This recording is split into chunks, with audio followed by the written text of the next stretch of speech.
In today's video, we'll help you understand your potential exposure to the legal and regulatory quagmire of FDA and FTC false advertising liability. Hi, I'm Michael H. Cohen, founding attorney of Cohen Healthcare Law Group.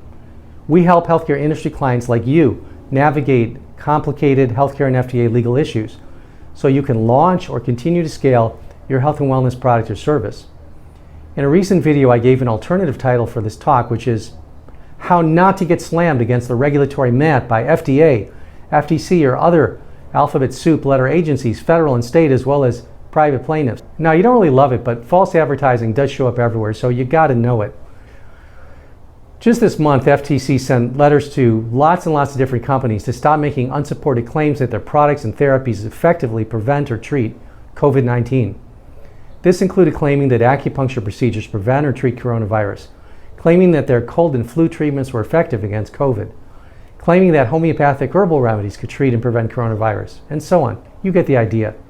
These are just a handful of examples, but the gist of it is, it seems like a lot of people these days want to claim that something prevents or cures the coronavirus or some other disease, and that's trouble. FTC is being especially active about protecting consumers from COVID-19 claims because FTC knows that unscrupulous marketers will try to take advantage of the public, and FTC is proactive in many other areas. In fact, FTC's mandate is to regulate false advertising, period. This means FTC can slam you or your business or your client's business against the mat for mistakes you might not even know you're making in your marketing.